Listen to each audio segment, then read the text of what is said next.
വിശുദ്ധ മത്തായിയുടെ സുവിശേഷം 13-ാം അധ്യായം 44 മുതൽ 52 വരെയുള്ള തിരുവചനങ്ങളാണ് നാം ഇന്ന് ധ്യാനിക്കുക. നമ്മൾ കുറച്ചു കാലം പിന്നിലേക്ക് യാത്ര ചെയ്യുകയാണ്.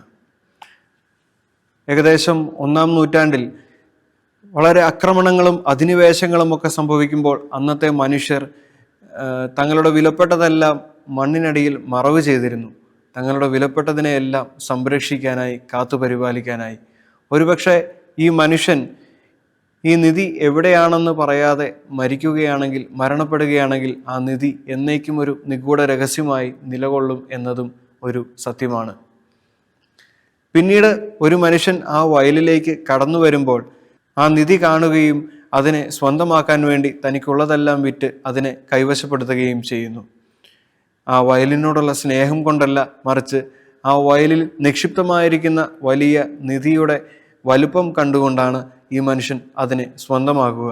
പ്രിയപ്പെട്ടവരെ, ദൈവരാജ്യം എന്ന വലിയ നിധിയെ കണ്ടുപിടിക്കുന്ന ഒരു മനുഷ്യനും ഇപ്രകാരം തന്നെയാണ്. തനിക്കുള്ളതെല്ലാം വിറ്റ് ദൈവരാജ്യത്തിന് പിറകെ പോകുന്നു.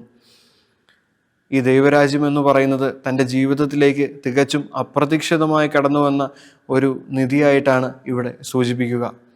രണ്ടാമതായി നാം കാണുന്നത് രത്നത്തിൻ്റെ ഉപമയാണ്.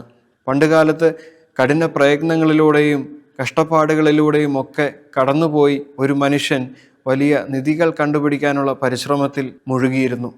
അങ്ങനെ വലിയ പ്രയത്നങ്ങൾക്കും അധ്വാനങ്ങൾക്കും ഒക്കെ ഒടുവിൽ തങ്ങളുടെ ജീവിതത്തിലേക്ക് വലിയ ഒരു നിധി കണ്ടെത്തുമ്പോൾ, ഒരു രത്നം കണ്ടെത്തുമ്പോൾ തൻ്റെ ജീവിതത്തിൽ വളരെ സന്തോഷമുണ്ടാകുന്നു, വളരെ പ്രത്യാശയുണ്ടാകുന്നു. അപ്പോൾ ഒരു വ്യാപാരിയെ സംബന്ധിച്ചിടത്തോളം അവൻ്റെ ലക്ഷ്യം എന്ന് പറയുന്നത് തൻ്റെ ജീവിതത്തിലെ ഏറ്റവും വലിയ ബെസ്റ്റായിട്ടുള്ള രത്നത്തെ കണ്ടുപിടിക്കുക എന്നുള്ളതായിരുന്നു.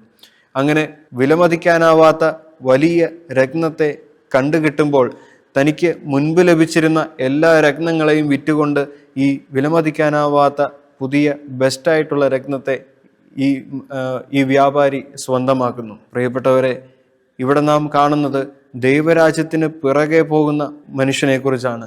ദൈവരാജ്യത്തെ അവകാശപ്പെടുത്താൻ വേണ്ടി കഠിന പ്രയത്നം ചെയ്യുന്ന ഒരു മനുഷ്യനെയാണ് നാം ഇവിടെ കണ്ടുമുട്ടുക. നമ്മൾ രണ്ട് ഉപമകളാണ് കണ്ടത്. ഒന്ന്, ദൈവരാജ്യം തന്നിലേക്ക് വന്നു ചേർന്ന ഒരു മനുഷ്യൻ്റെ ഉപമയും.